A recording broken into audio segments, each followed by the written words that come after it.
Apocalipsis, y vamos a ir al capítulo número 5.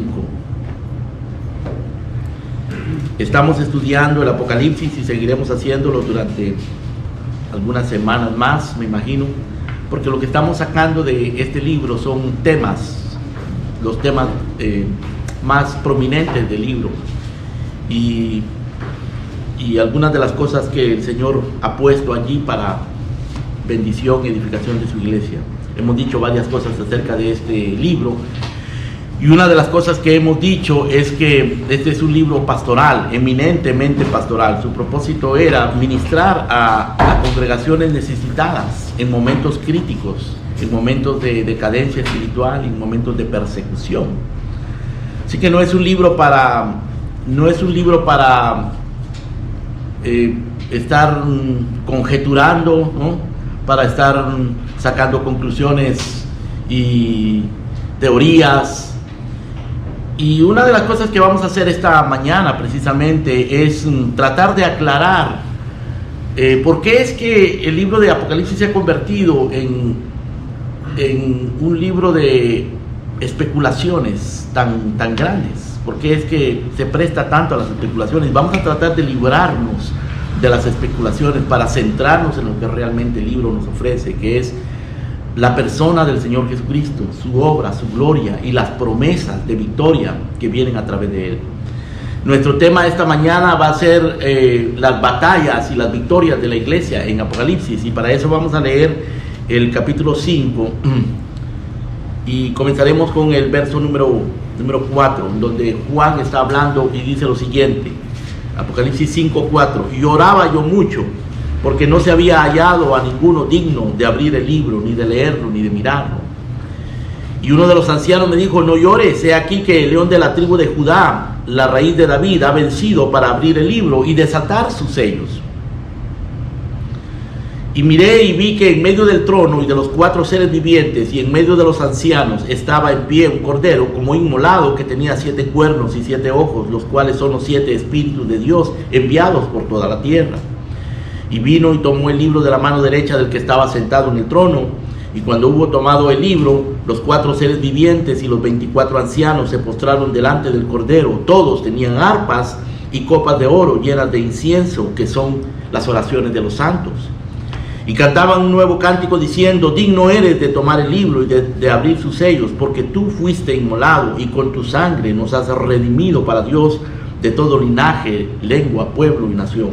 Y nos has hecho para nuestro Dios reyes y sacerdotes, y reinaremos sobre la tierra.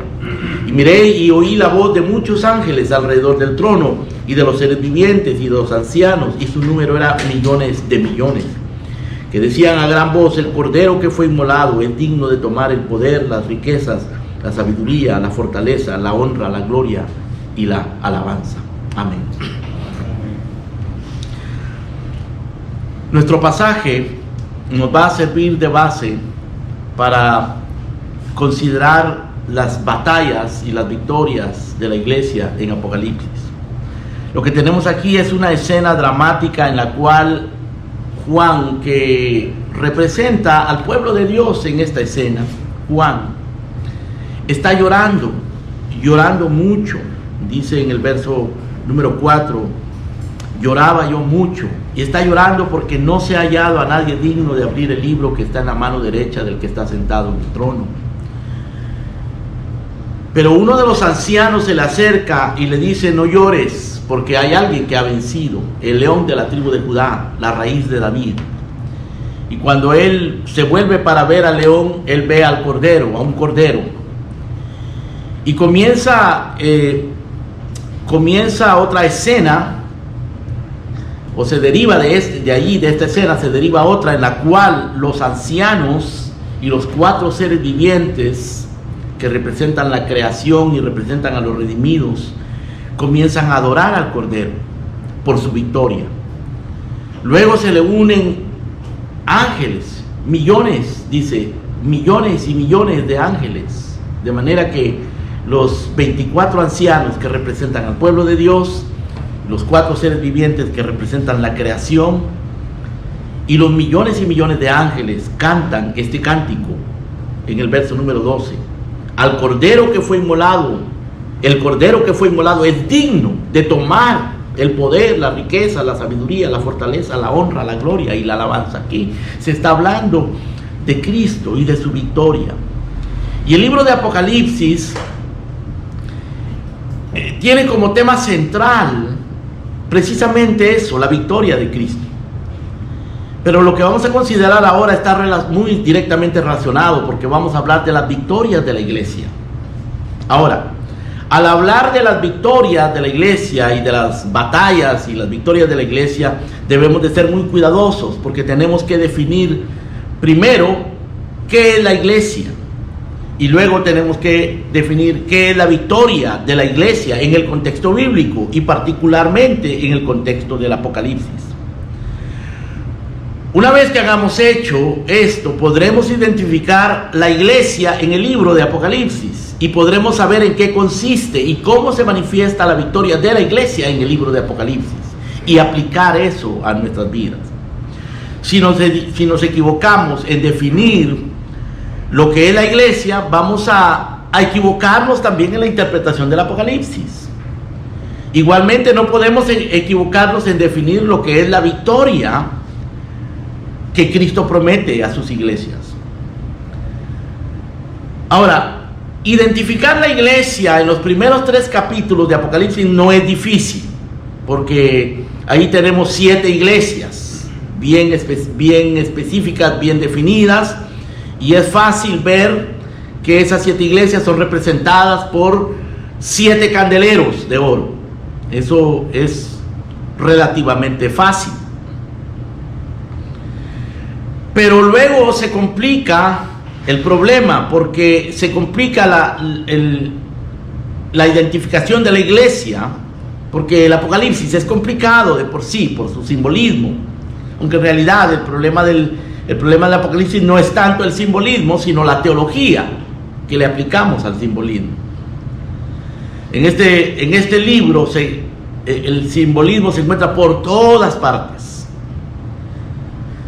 Por ejemplo, la persona de Cristo es representada simbólicamente como un cordero, como un león, como la raíz de David, como un esposo, como el templo, como un guerrero, como la estrella resplandeciente de la mañana. Todo eso representa a Cristo y tenemos que aprender a identificarlo. O el Espíritu Santo es representado por el número 7 y lo vemos como 7 ojos, 7 cuernos, 7 lámparas de fuego.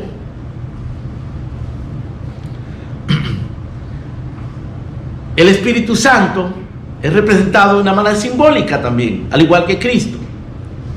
Y así muchos eventos e instituciones son representados con símbolos. La iglesia también es representada con símbolos. Así que vamos a hablar de la iglesia, vamos a hablar de la victoria de la iglesia, las batallas de la iglesia en el Apocalipsis, pero para identificar tanto a la iglesia como las victorias de la iglesia, tenemos que abordar estos 3 aspectos que el Apocalipsis nos presenta de este tema. Primero, vamos a hablar de la identidad de la iglesia en el Apocalipsis. Segundo, vamos a hablar de la naturaleza de la victoria de la iglesia en el Apocalipsis. Y tercero, vamos a hablar de la descripción que el Apocalipsis nos da de las batallas y las victorias de la iglesia en el Apocalipsis. Hablemos primero entonces de la identidad de la iglesia. Esto es muy importante, hermanos, hablar de la identidad de la iglesia. Es muy importante, porque el Apocalipsis es muy complejo. Además, existe una controversia acerca de qué es la iglesia, quiénes forman parte de la iglesia, qué es lo que le sucede a la iglesia y dónde se encuentra la iglesia durante todos los eventos, los juicios, las bendiciones y las batallas descritas en el Apocalipsis. Uno de los sistemas de interpretación más populares e imaginativos que se han usado en la interpretación del Apocalipsis y que trata de responder la pregunta de qué es la iglesia y dónde está la iglesia en el Apocalipsis, Uno de los sistemas más populares e imaginativos es el sistema que se conoce como dispensacionalismo. Quizás han oído ustedes de eso, quizás no, pero necesitamos ocuparnos un momento de eso. Necesitamos hablar del dispensacionalismo porque es un sistema interpretativo tan popular y tan imaginativo que casi todo el mundo lo conoce. Sin embargo, es equivocado. Y uno de los mayores errores del dispensacionalismo tiene que ver con el concepto de lo que es la iglesia. El dispensacionalismo afirma que Dios tiene dos pueblos y dentro de sus propósitos redentores tiene dos planes, uno para cada uno de sus pueblos. Uno de esos pueblos, según el dispensacionalismo, es la nación de Israel, la nación étnica y geográfica que está localizada en el Medio Oriente y que está compuesta de judíos naturales. El otro pueblo es, según el dispensacionalismo, la iglesia, que es una nación espiritual y universal que comenzó a existir después de la resurrección de Cristo y está compuesta de los creyentes en Jesucristo de todas las naciones. El plan para Israel es que Israel viva eternamente en su tierra, en Palestina. El plan para la iglesia es que, siendo la esposa de Cristo, viva eternamente con Él a su diestra en el trono, donde quiera que ese trono esté, en la eternidad. Así que comencemos entendiendo esto, hermanos, para comprender la iglesia en el Apocalipsis y la victoria y las batallas de la iglesia en el Apocalipsis. Comencemos comprendiendo que el dispensacionalismo, que no es lo que nosotros vamos a seguir en nuestro estudio, consiste en la idea de que Dios tiene dos pueblos, Israel y la iglesia. Esto es equivocado. Ahora la pregunta es, ¿cómo aplica el dispensacionalismo esta idea de dos pueblos al Apocalipsis? Y la explicación que voy a dar, hermano, es breve y aclaro que es una simplificación de algo mucho más complicado. Pero sin embargo, lo que voy a decir refleja la esencia de cómo el dispensacionalismo interpreta el Apocalipsis. Y ustedes seguramente habrán oído muchas de estas cosas, la mayoría de ellas equivocadas, aunque parecieran verdad porque reflejan algunos conceptos bíblicos. Repito, tengo que hablar de este tema o de este sistema interpretativo porque es el más popular y el que más influencia tiene en el mundo evangélico. Y no solo entre los evangélicos, sino aún entre la gente que no es religiosa. Es algo muy atractivo, es tan fantástico y tan descriptivo que hasta se han hecho películas y canciones muy populares y exitosas en base a las teorías del dispensacionalismo. Según el dispensacionalismo, después del capítulo 3 de Apocalipsis, la iglesia se desaparece de la tierra, porque todos los cristianos van a ser llevados al cielo en un rapto secreto.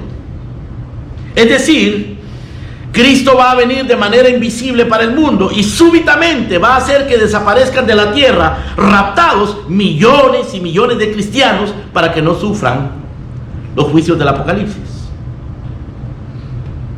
O sea, según ellos, aquí en el Apocalipsis hay un rapto en donde millones y millones se desaparecen, los cristianos fieles, aunque el Apocalipsis no dice nada de eso. Pero ellos se las ingenian para ponerlo allí. No vamos a explicar cómo, porque no es el caso. No quiero explicar necesariamente todo eso, que nos tomaría mucho tiempo. Así que el panorama, en el panorama del Apocalipsis, según el dispensacionalismo, la iglesia no está presente. Desaparece después del capítulo 4. Y no vuelve a aparecer sino hasta en el capítulo 19. bajo el simbolismo de una esposa, la esposa del Cordero.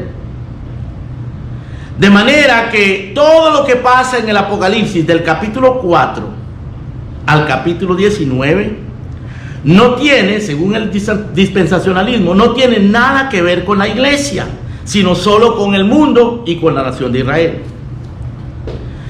Según esto, los juicios y los eventos del Apocalipsis,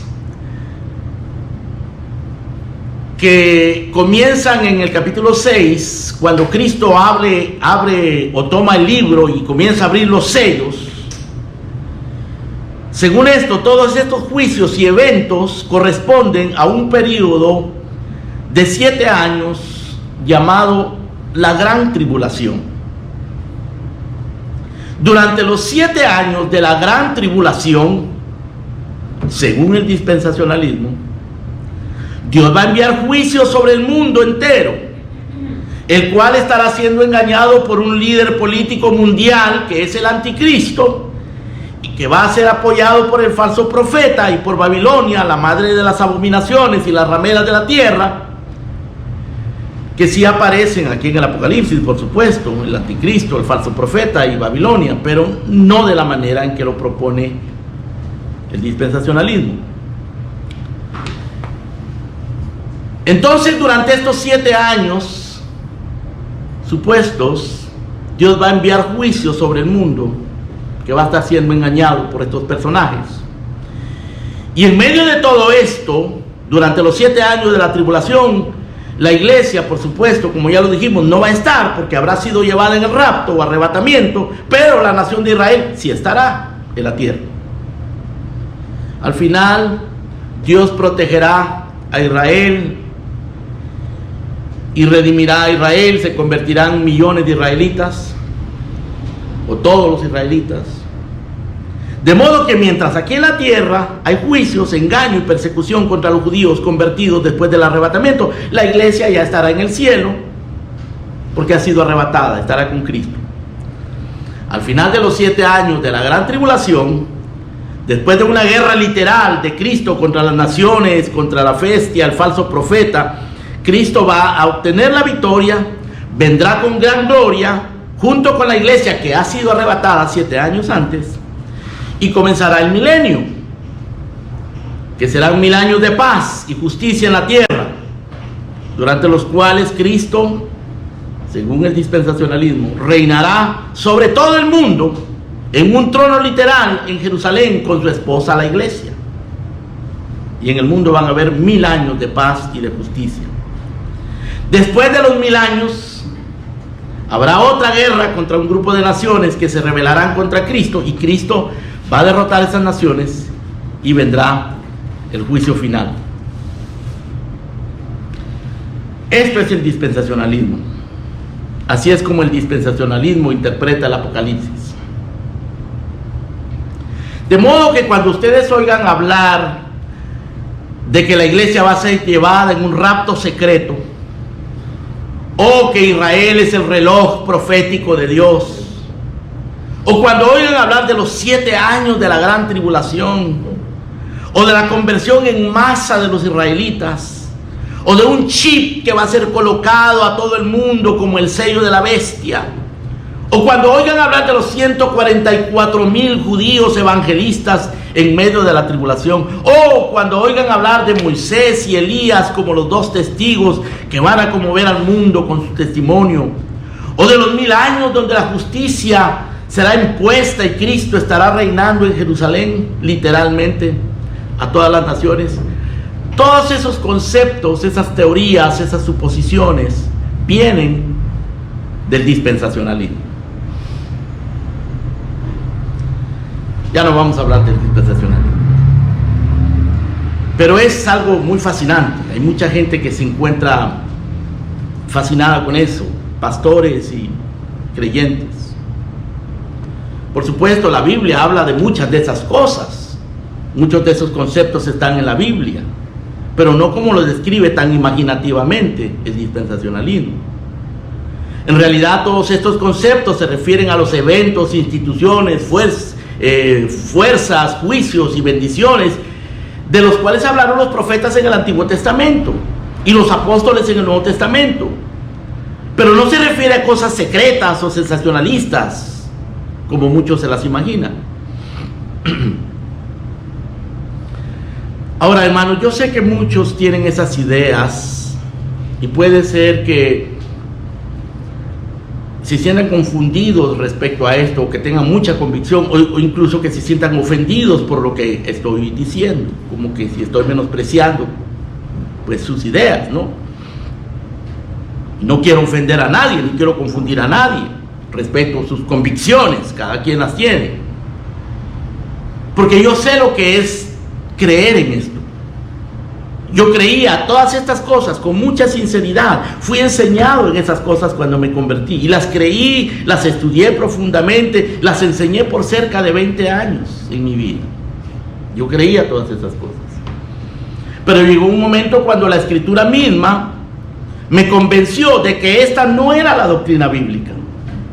Y poco a poco, lentamente y con gran dificultad, fui saliendo de eso. Y comprendiendo que lo importante del Apocalipsis y de la profecía bíblica no es averiguar qué es lo que va a pasar.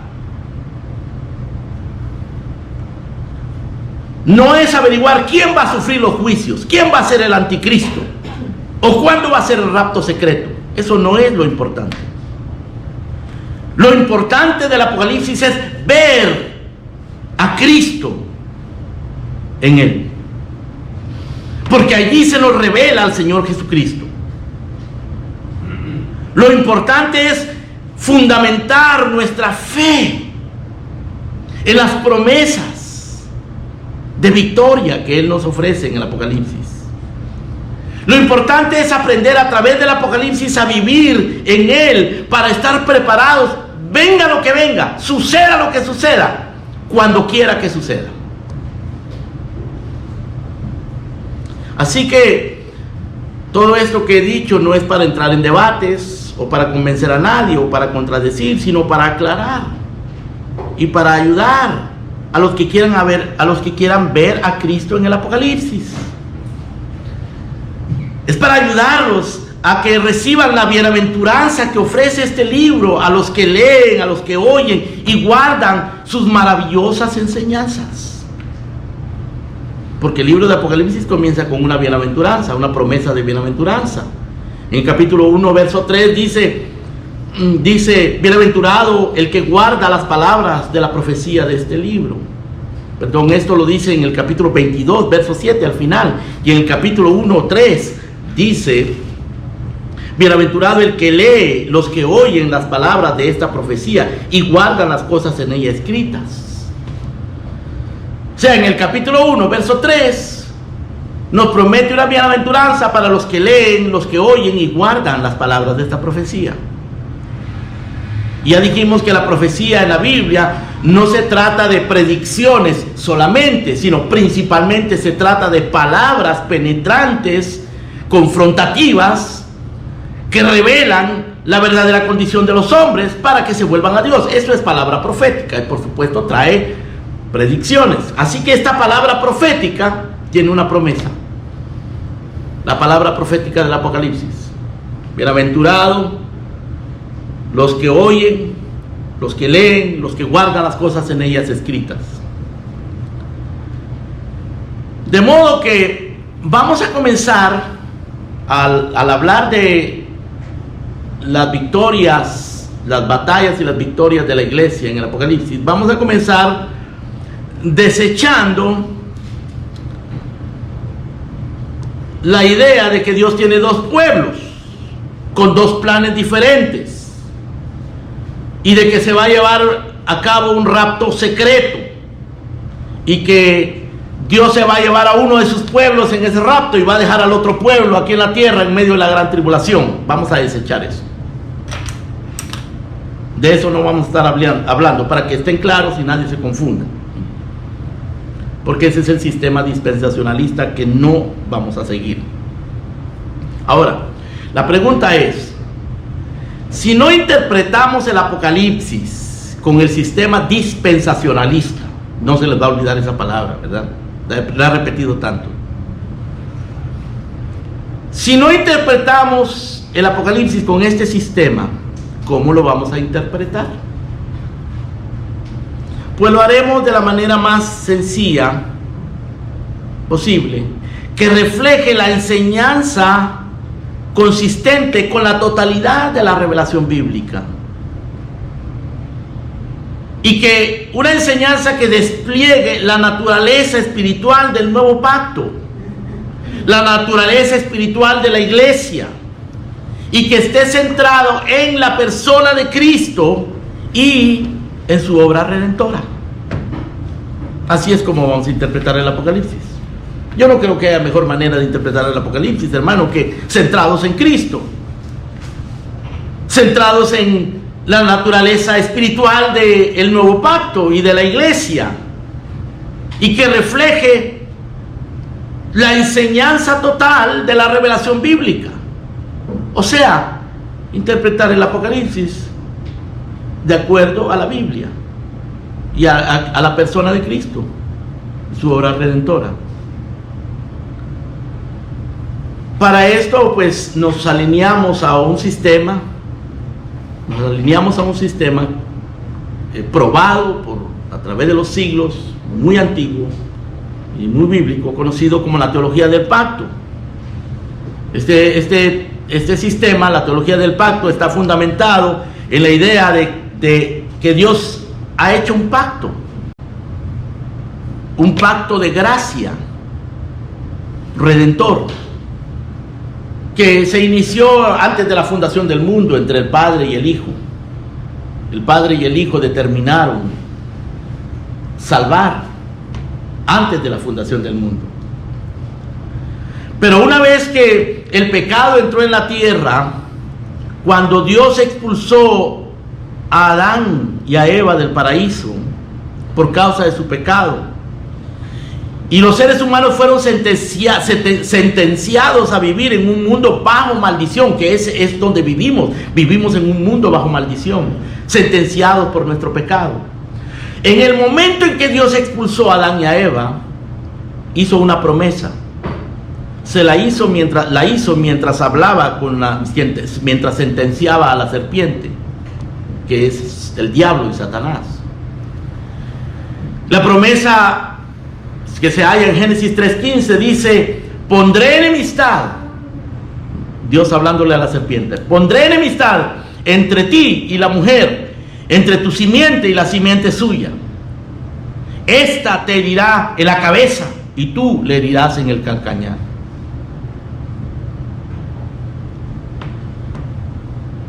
Esta promesa, noten ustedes, es una promesa de guerra entre dos simientes. Y que la simiente de la mujer, promete esta promesa, habría de aplastar la cabeza de la serpiente. O sea, aquí está anunciando la victoria de Cristo en la cruz del Calvario.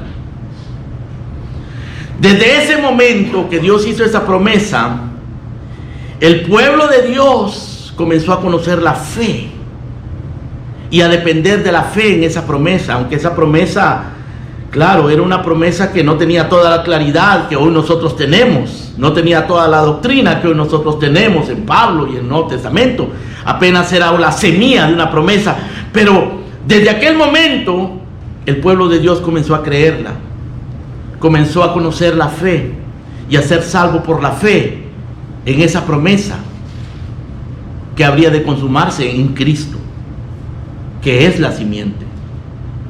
Y el primero que nosotros vemos salvo por la fe, según nos dice el libro de Hebreos y el libro de Génesis, fue Abel.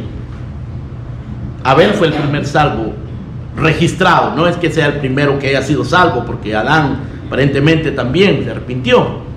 Pero el libro de Hebreos nos dice que Abel creyó y ofreció un sacrificio agradable a Dios. Fue salvo. Y entró a formar parte de la iglesia desde aquel tiempo. En el transcurso del tiempo, Dios ratificó esa promesa a diferentes hombres con los cuales hizo pactos. Dios hizo un pacto con Noé. Dios hizo un pacto con Abraham. Dios hizo pacto con Moisés. Dios hizo pacto con David.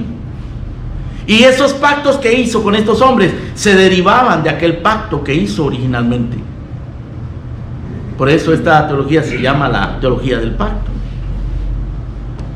Todos estos pactos eran la confirmación y la expansión de la promesa original. Pero todos esos pactos, con todas sus promesas, no habrían servido de nada si no viene Cristo a sellar ese pacto con su preciosa sangre. Esos pactos eran preciosos, pero dependiendo de que viniera el Cordero a derramar su sangre para sellar ese pacto. Y vino, Cristo vino. En realidad, los pactos y las promesas, hermanos, eran el anuncio y la promesa grandiosa de la venida de un Redentor poderoso que habría de salvar al pueblo de Dios. Un solo pueblo, no dos. Aunque Israel en el Antiguo Testamento fue usado para preservar la verdad, para pregonar la verdad, para que de ahí salieran los profetas, para que de ahí nos llegaran las Escrituras y eventualmente para que de ahí viniera Cristo. La nación como tal no era el pueblo de Dios. Lo era en un sentido, pero no en el sentido eterno, porque no todos los israelitas, solo por ser israelitas, son salvos. De manera que cuando lo vemos desde esta perspectiva del pacto, Dios tiene un solo pueblo, no dos. Y un solo propósito para ese pueblo, en Cristo. Y ese pueblo es la iglesia, compuesta de judíos y gentiles. Así que cuando llegamos al Apocalipsis, debemos de ver, hermanos, allí en el Apocalipsis un solo pueblo, no dos. Este pueblo está representado en el Apocalipsis de diferentes maneras, lo cual veremos más adelante en un momento. Debido a que hemos ocupado una buena parte del tiempo en aclarar estas cosas, ahora vamos a pasar a nuestra segunda consideración. Probablemente la tercera consideración la dejaremos para la próxima semana, pero vamos a tocar algo de eso. Comencemos entonces definiendo, hermanos, determinando que en el Apocalipsis hay un pueblo, no dos. Eso confunde a mucha gente. Dice, ¿dónde está la iglesia? ¿Y dónde está Israel? Aquí la iglesia no está porque ya se fue en el rapto. Aquí está Israel, esto es Israel. Pero no. De acuerdo al panorama bíblico en su totalidad, al contexto de los pactos que Dios ha hecho, a la naturaleza espiritual de la obra redentora de Cristo y de la iglesia, hay solo un pueblo, que es la iglesia compuesta de judíos y gentiles. Ahora, en segundo lugar, veamos la naturaleza de la victoria de Cristo en el Apocalipsis. La naturaleza de la victoria de Cristo para su iglesia en el Apocalipsis.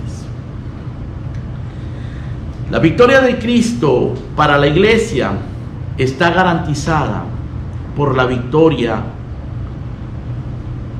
que Él obtuvo sobre el pecado, contra el mundo, contra Satanás y contra la muerte, la cual logró al ser inmolado, es decir, al ser sacrificado en la cruz. La victoria de la iglesia está garantizada por la victoria de Cristo. Por eso es que en el Apocalipsis el Señor Jesucristo aparece primero como un león, pero luego como un cordero inmolado que venció. Un cordero inmolado que venció, que es, como dice nuestro pasaje, digno de tomar el poder, las riquezas, la sabiduría, la fortaleza, la honra, la gloria y la alabanza. Un cordero que es adorado por los 24 ancianos, por los 4 seres vivientes que representan los 24 ancianos al pueblo de Dios, los 4 seres vivientes a la creación, que es adorado por millones y millones de ángeles y que es adorado eventualmente por la creación entera. Dice en el verso número 13 del capítulo 5: todo lo creado que está en el cielo, sobre la tierra, debajo de la tierra y en el mar, y a todas las cosas que en ellos hay, yo les oí decir, dice Juan, al que está sentado en el trono y al Cordero, sea la alabanza, la honra, la gloria y el poder por los siglos de los siglos. Ese Cordero es adorado, es Dios, Dios hecho hombre, es Cristo. Y Él garantiza la victoria de la iglesia en el Apocalipsis, y la victoria de la iglesia en la historia, y la victoria de nuestra iglesia, de los verdaderos creyentes en la iglesia. Las promesas del capítulo 2 y el capítulo 3 de Apocalipsis, en donde aparecen las 7 iglesias, los mensajes de las 7 iglesias, las promesas de esos 2 capítulos son para los que creen en Cristo. Esas promesas no están condicionadas a grados de esfuerzo personal o de consagración, sino están condicionadas a la fe y a la dependencia de su gracia. Porque la obra redentora no depende del esfuerzo ni de la obra de ningún hombre, sino de la obra de Dios hecho hombre, Jesucristo. Y la única manera de apropiarnos de los méritos y la gloria de esa obra, la única manera de descansar y encontrar refugio en esa obra, es creyendo en Cristo. No hay otra manera. No se trata de ser más consagrado, más esforzado, más religioso. Se trata de creer en Cristo, de conocer a Cristo, de crecer en la gracia y el conocimiento de nuestro Señor Jesucristo, de depender de su gracia, de renunciar a nuestra justicia personal, a nuestros méritos carnales, y depender absolutamente de Él. Cada una de las 7 iglesias en el capítulo 2 y capítulo 3 recibe una promesa. La primera iglesia recibe la promesa del árbol de la vida. La otra iglesia que está siendo perseguida recibe la promesa de no sufrir daño de la segunda muerte. La otra iglesia, Pérgamo, recibe la promesa del maná escondido, que es la provisión interna que Dios nos da para pelear esta batalla. Y una piedrecita blanca y un nombre nuevo. Una piedrecita blanca significa alguien que es libre. Eso lo usaban en la antigüedad, le daban una piedra blanca o una piedra negra a la persona, de acuerdo si era libre o si estaba esclava o si era culpable o era inocente. Le daban una piedrecita blanca o una piedrecita negra. El Señor promete una piedrecita blanca. Todo es simbólico, ¿no? A la iglesia de Teatira, el Señor le ofrece autoridad sobre las naciones, una vara de hierro para gobernar a las naciones, y la estrella resplandeciente de la mañana. También esto es simbólico, de esto hablaremos más detenidamente después. Porque esto implica batallas, pero implica victorias también. A la iglesia de Sardis, el Señor le promete vestiduras blancas y no borrar su nombre del libro de la vida, o sea, garantizándoles la vida eterna, la salvación eterna, por su fe en Cristo. A la iglesia de Filadelfia, el Señor le promete hacerlos columna en el templo de mi Dios, dice Cristo. Te haré columna en el templo de mi Dios. A la iglesia de la Odisea, o a los que queden de la iglesia de la Odisea, porque la iglesia de la Odisea está a punto de ser vomitada, ¿no? El Señor le promete: te daré que te sientes conmigo en mi trono. Y todas estas promesas, hermanos, pues como les digo, son para los victoriosos, lo cual implica batalla. Y la iglesia está en medio de una gran batalla en el Apocalipsis, grandes batallas. Las batallas que vemos en el Apocalipsis de la iglesia son las batallas que nosotros tenemos que pelear como cristianos. Pero hay promesas para los vencedores. Y esas promesas son para nosotros. Ahora, todas esas promesas son de carácter y de naturaleza espiritual. Aunque son representadas con símbolos de cosas materiales, como por ejemplo cuando dice que le va a dar autoridad sobre todas las naciones. Es una manera espiritual de decir que un creyente va a tener autoridad sobre todo lo que suceda en el mundo, en el aspecto político, en el aspecto social. Va a tener esa autoridad y no va a ser dominado, ni doblegado, ni influenciado por lo que sucede en el mundo político. Ahora estamos en un caos político aquí, ¿no es cierto? Hermanos, dentro de unos pocos semanas, un par de meses, aquí va a haber mucho caos, mucho caos. Ya sea que gane un candidato o el otro, va a haber mucho caos. Y a como van las cosas, no sería extraño que hubiera guerra civil. Porque la violencia ya está ahí en las calles. Y eso va a seguir creciendo. Y la degradación moral, y la corrupción, y la manipulación. ¿Y qué van a hacer los cristianos en medio de todo eso? Y en medio de una pandemia también, no todo el mundo tiene que andar con máscaras y con miedos. El mundo anda con miedo, los cristianos no. Aunque algunos sí. Pero ¿qué vamos a hacer? ¿Cómo vamos a pelear esas batallas?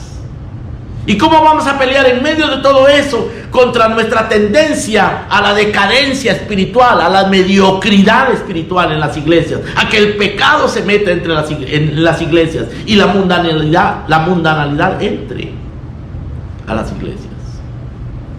El libro de Apocalipsis nos enseña, nos advierte, nos muestra que esas batallas son reales y que la pelea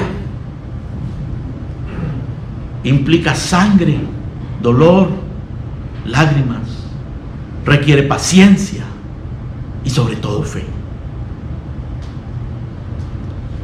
Por eso todas estas promesas son, como dije, de carácter, de naturaleza espiritual. Y todas ellas están ligadas a la promesa suprema de la vida eterna. Eso que acabo de mencionar de las promesas a las 7 iglesias son dimensiones de la multiforme gracia de Dios sobre la vida de los creyentes. Es lo mismo que Pablo dijo cuando en el libro de Efesios capítulo 1 dice que el Padre, dice, bendito Dios y Padre que nos bendijo con toda bendición espiritual en los lugares celestiales en Cristo. Esas son las promesas de Apocalipsis. Es lo que dijo Pedro en su segunda carta, en el capítulo 1, cuando él dice: todas las cosas que pertenecen a la vida y a la piedad nos han sido dadas por su divino poder, mediante el conocimiento de aquel que nos llamó por su gloria y excelencia, por medio de las cuales nos ha dado preciosas y grandísimas promesas, para que por ellas llegases a ser participantes de la naturaleza divina. Estas promesas de Apocalipsis son esto. O lo que dijo Pedro en la primera carta, capítulo 1, verso 3 y 4. Que el Padre nos hizo renacer para una esperanza viva por la resurrección de Jesucristo de los muertos, para una herencia incorruptible, incontaminada e inmarcesible, reservada para vosotros. Una herencia incorruptible, incontaminada e inmarcesible. Esas son las promesas de Apocalipsis, las batallas de Apocalipsis. Claro, todas las promesas, como ya lo dijimos, son ofrecidas a los vencedores. En los capítulos 2 y 3 se repite: al que venciere, al que venciere, al que venciere, yo le daré, al que venciere, yo le daré. Ahora la pregunta es, ¿cómo se vence? ¿Y quiénes son los vencedores? El apóstol Juan responde a eso en su primera carta, en el capítulo 5. Él dice que son los que creen que Jesús es el Hijo de Dios. Esos son los vencedores. En el capítulo 12, verso 11, cuando habla de la iglesia en medio de las persecuciones de la bestia y de todos los enemigos hostiles en contra de la iglesia, dice: ellos le han vencido por medio de la sangre del Cordero y de la palabra de su testimonio, y menospreciaron sus vidas hasta la muerte. O sea, la victoria es por la sangre del Cordero y por la palabra del testimonio, es decir, dando testimonio del evangelio, de la gracia en el cual ellos han creído. Y dice que en muchos casos menospreciaron sus vidas hasta la muerte. Esta batalla puede implicar sangre literal y muerte. Y el Apocalipsis es muy claro en decirnos eso, hablar de las persecuciones. La Biblia nos muestra que se puede ser débil humanamente y a la vez vencedor. Pablo en 2 de Corintios capítulo 12, verso 9 dice que él tenía un aguijón en su carne, un mensajero de Satanás que lo abofeteaba, y le había pedido al Señor que lo quitara. Le había pedido insistentemente: Señor, quítalo. Y el Señor le dijo: bástate mi gracia. No te voy a quitar eso, Pedro, pero te voy a dar mi gracia, y con eso será suficiente. Bástate mi gracia, porque mi poder se perfecciona en la debilidad. De manera, hermanos, que ser débiles, ser insuficientes, no es una excusa para no servir a Dios. No es una excusa para no ser fieles, porque Él nos da su gracia, aunque sigamos siendo débiles. No nos quita la debilidad, no nos quita las tentaciones, no nos quita las pruebas ni el sufrimiento, pero nos da su gracia. El Señor le dijo a Pablo: Pablo, tú vas a seguir con ese aguijón, con ese mensajero que te abofetea, vas a tener que aguantar eso, tener paciencia, creer. Yo te voy a dar mi gracia, y en tu debilidad se perfeccionará mi poder. Así que Pablo dice: yo de buena gana me gloriaré más bien en mis debilidades, para que repose sobre mí el poder de Dios. Pablo habla de eso, el Apocalipsis también. Se puede ser vencedor a la vez que somos vencidos y aún martirizados, vencidos por el mundo según los parámetros del mundo, pero vencedores para Dios. Dice en el capítulo 3, verso 7, hablando de la bestia que representa los poderes políticos mundiales, poderes hostiles y satánicos en contra del pueblo de Dios, dice que se le permitió a la bestia hacer guerra contra los santos y vencerlos. Oigan eso: se le permitió a la bestia hacer guerra contra los santos y vencerlos. Parece contradictorio, ¿no es cierto? Contradictorio como el hecho de que Cristo es un cordero y lo mataron en debilidad, pero venció. Entonces dice el capítulo 3, verso 7 de Apocalipsis: se le permitió hacer guerra contra los santos y vencerlos, y se le dio autoridad sobre todo tribu, pueblo, lengua y nación. Pero más adelante en el capítulo 15, verso 2 de Apocalipsis, leemos lo siguiente. Escuchen, capítulo 15, verso 2 de Apocalipsis: y vi también como un mar de vidrio mezclado con fuego, y a los que habían alcanzado la victoria sobre la bestia y su imagen. En el capítulo 13, verso 7 dice que la bestia los venció, pero en el capítulo 15, verso 2 dice que ellos vencieron a la bestia. Porque una es la perspectiva del mundo y otra es la perspectiva de Dios. Y nosotros, el Apocalipsis nos instruye para vivir conforme a la perspectiva de Dios. Por eso es que sabemos que la victoria, hermanos, no es una victoria carnal, no es una victoria temporal. Y esos falsos maestros que andan enseñando victoria, que andan enseñando que los cristianos tienen que estar todo el tiempo contentos y que los cristianos les tiene que ir bien siempre y manejar el mejor carro y tener las mejores posesiones y tener el mejor vestido y que nunca les pase nada malo, son falsos. Ciertamente Dios prospera, y cuando nos prospera es para que nosotros le hagamos bien a otros y usemos eso para gloria de Dios y para el bien de otros. Dios prospera, Dios bendice, Dios puede prosperar mucho materialmente a los creyentes. Claro que sí, lo ha hecho y lo seguirá haciendo con muchos. Pero es para que nosotros pongamos todo al servicio de Dios. Juan, capítulo 5, la primera carta de Juan, capítulo 5, dice: todo lo que es nacido de Dios, verso 4, vence al mundo. Y esta es la victoria que ha vencido al mundo, nuestra fe. ¿Y quién es el que vence al mundo? Sino el que cree que Jesús es el Hijo de Dios. Ese es el principio que gobierna las batallas y las victorias de la iglesia en el libro de Apocalipsis. Ahora, en tercer lugar, ya hablamos acerca de qué es la iglesia y dónde está la iglesia en el Apocalipsis, y aclaramos los problemas que provoca el dispensacionalismo con esto. Hablamos de la naturaleza de la victoria de la iglesia en el Apocalipsis. Vamos a hablar brevemente, porque eso lo vamos a desarrollar más la próxima semana, sobre la descripción de la iglesia en el Apocalipsis, la descripción simbólica de la iglesia, sus batallas y sus victorias en el Apocalipsis.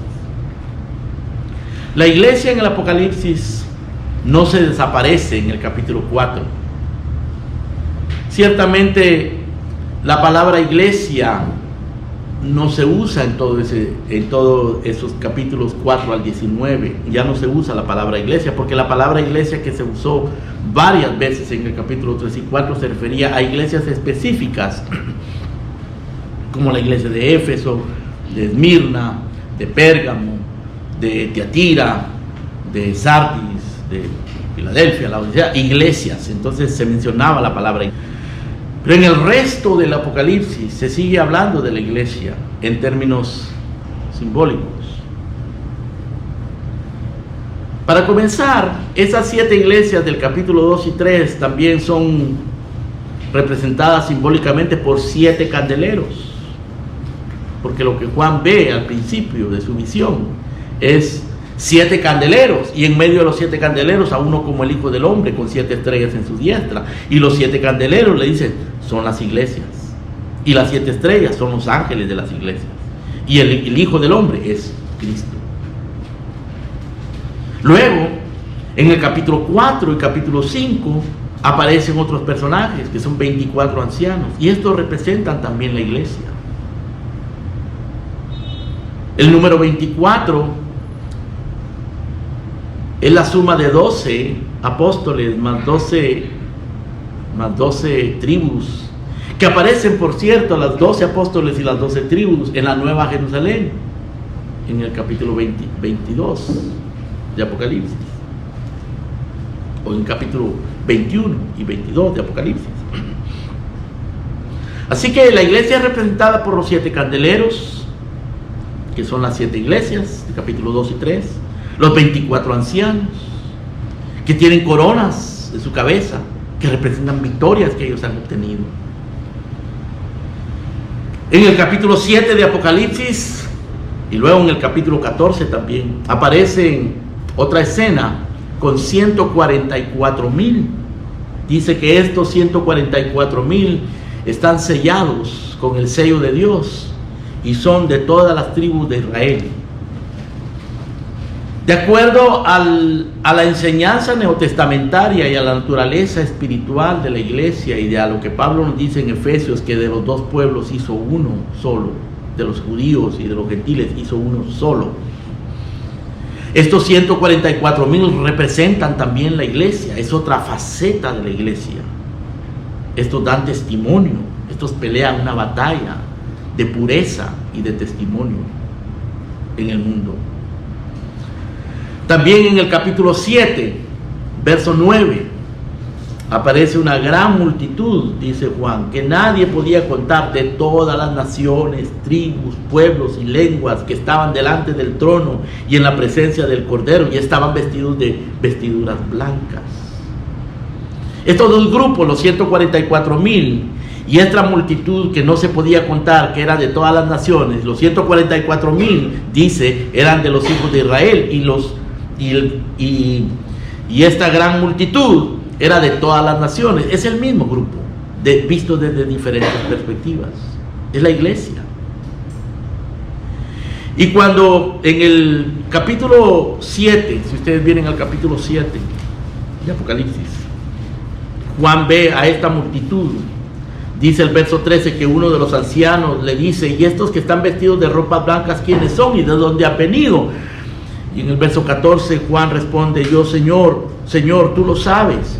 Y él dice: estos son los que han salido de la gran tribulación y han lavado sus ropas y las han emblanquecido en la sangre del Cordero. ¿Qué significa eso? Deseche la idea de los 7 años de la tribulación, por favor. Pero significa algo. Es una batalla. Es la tribulación que se sufre en este mundo, la que sufre todo verdadero creyente, de lo cual hablaremos más detenidamente la próxima semana. En el capítulo 11 aparecen 2 testigos. La leyenda evangélica dice que son Moisés y Elías, pero ahí no dice que son Moisés y Elías, no lo dice, en ninguna parte lo dice. Ahora, tienen características que se asemejan a algo de Moisés y Elías, pero se mezclan allí. No son ellos, no son Moisés y Elías. Es otra representación simbólica de la iglesia. En el capítulo 12 aparece una mujer vestida de sol, con la luna debajo de sus pies y sobre su cabeza una corona de 12 estrellas, y dice que estaba encinta para dar a luz un hijo varón, y es perseguida por el dragón. Esa es la iglesia, peleando la batalla y ganando una gran victoria en medio de grandes persecuciones.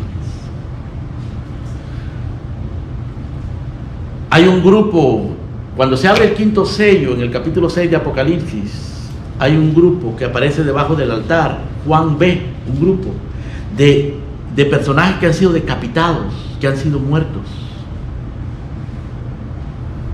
martirizados, y ellos claman justicia y venganza y dicen: ¿hasta cuándo, Señor, no vengarás la sangre de tus santos que ha sido derramada? En el capítulo 3, verso 7 que leímos anteriormente, dice que la bestia se le dará autoridad contra los santos y los vencerán y los matarán. Habrá muchos mártires. En el capítulo 20, verso 4, aparecen estos mismos grupos de decapitados. Y esto es también la iglesia. En el capítulo 19 aparece la esposa del Cordero. Y una voz proclama: bienaventurados los que son invitados a la cena de las bodas del Cordero, porque las bodas han llegado. Esa es la iglesia. Es otra representación de la iglesia en el Apocalipsis. En el capítulo 21, Juan ve descender una ciudad completa del cielo. Dice: esta es la nueva Jerusalén. Primero ve cielos nuevos y tierra nueva. Luego ve la ciudad de Jerusalén, la nueva Jerusalén, descender del cielo como una esposa ataviada para su marido. Cuando él contempla de cerca esa ciudad, dice que tenía 12 cimientos, y los 12 cimientos eran los 12 apóstoles. Y tenía 12 puertas. Y esas 12 puertas tenían los nombres de las 12 tribus de Israel. 24, ¿no? Los 12 apóstoles y las 12 tribus de Israel,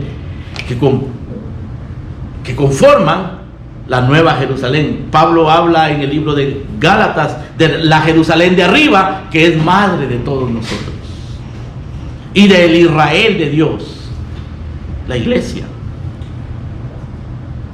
Todos estos símbolos, hermanos, son diferentes aspectos de la multiforme gracia de Dios en su pueblo.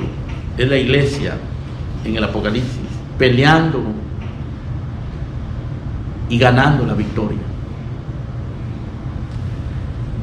No podemos hablar más detenidamente de eso hoy, pero lo seguiremos haciendo. Vamos a contemplar esos diferentes simbolismos y lo que eso representa para nosotros y lo que nos enseña acerca de las batallas y de las victorias de Cristo para su iglesia. En todo tiempo, en todo lugar, para todo verdadero creyente, para toda verdadera iglesia. Pero antes de que cerremos, hermano, quiero que consideremos algunas cosas importantes y útiles que brotan de esto para nuestras vidas. De todas estas consideraciones podemos deducir que no debemos de apartar nuestra mirada de Cristo y de su obra redentora cuando leamos el Apocalipsis. No apartes tu mirada de Cristo cuando leas el Apocalipsis. No le tengas miedo al Apocalipsis. No te sientas confundido. Busca a Cristo allí y lo vas a encontrar. No apartes de ahí tu mirada. No estés buscando en el Apocalipsis el reloj profético de Dios, porque Dios no tiene reloj profético. No estés pensando que la Biblia está codificada para que nos la expliquen los especialistas. No. Tienes que familiarizarte con la Biblia, con sus temas, con la redención, con las doctrinas de la redención,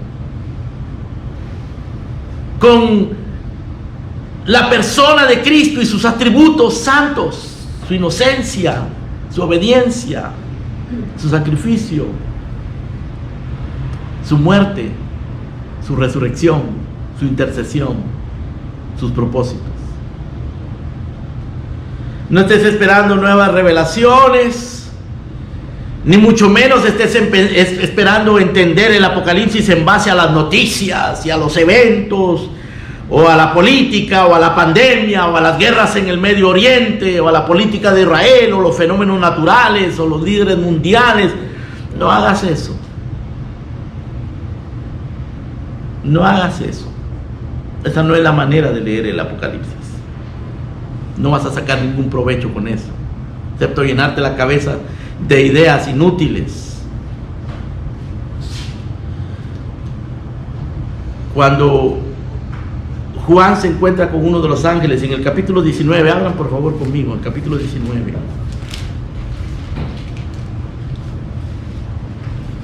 En el verso 9, casi al final del libro, dice que el ángel le dijo a Juan: bienaventurados los que son llamados a la cena de las bodas del Cordero. Y me dijo: estas palabras son verdaderas palabras de Dios.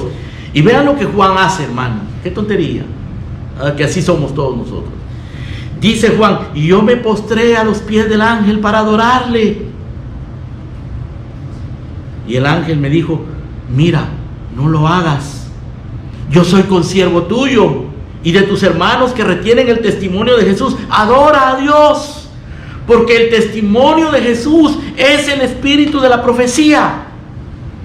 Es decir, la profecía la vas a entender conforme al testimonio de Jesús. Es la persona de Jesús. El testimonio de su persona, de sus obras, de sus palabras, es lo que nos va a hacer entender esta profecía apocalíptica. Así que, hermanos, desechemos las interpretaciones rebuscadas y fantásticas, aunque parezcan muy fascinantes. Si tú eres de los que te interesa estar viendo videos ahí en YouTube para ver qué es lo que están diciendo por ahí los maestros, olvídate de eso. Dice Pablo: Nadie os prive de vuestro premio, afectando humildad y culto a los ángeles, entremetiéndose en lo que no ha visto, vanamente hinchado por su mente carnal y no haciéndose a la cabeza, que nos da el crecimiento que da Dios. Hay gente hinchada en su mente carnal y comienzan a hacer elucubraciones y a especular y a presentar teorías. Eso no sirve, hermano. Pablo dice: no le prestes atención a fábulas y a genealogías interminables que acarrean disputas, más bien que edificación de Dios por fe. Desecha las fábulas profanas y de viejas y las vanas parlerías. Cuando él le habla a Timoteo, le dice: Timoteo, predica la palabra, insta a tiempo, fuera de tiempo, redarguye, reprende, exhorta, porque vendrá tiempo cuando la gente no sufrirá la sana doctrina, sino que tendrán comezón de oír y se amontonarán maestros conforme a sus concupiscencias y apartarán de la verdad del oído y se volverán a las fábulas. Y hay gente que en el Apocalipsis encuentra muchas fábulas, pero no queremos fábulas, hermano, queremos la palabra de Dios. Asegura tu victoria en Cristo. Busca tu victoria en Cristo. Encuentra tu victoria en Cristo. Nuestros más grandes enemigos vienen de dentro de nosotros mismos: nuestra justicia propia, nuestra confianza en la carne, nuestra arrogancia religiosa, la tibieza espiritual, la corrupción moral, la cobardía, la tolerancia del mundo y del pecado. Cristo nos puede dar la gracia para pelear contra eso. Y aquí lo aprendemos en el Apocalipsis. Preparémonos con las bienaventuranzas que nos da el Apocalipsis. Preparémonos, hermanos, para pelear la buena batalla de la fe, para correr la carrera, para guardar el depósito de la fe. Prepárate para sufrir, para ser testigo de Cristo, porque para eso estamos aquí en la tierra, para ser testigos de Cristo. Seamos lámparas, seamos testigos sabios, valientes, que muestran a Cristo, no una religión acomodada, inútil y mediocre. La decadencia espiritual y la persecución y el rechazo del mundo son nuestro desafío, hermanos. Pero en Cristo tenemos victoria.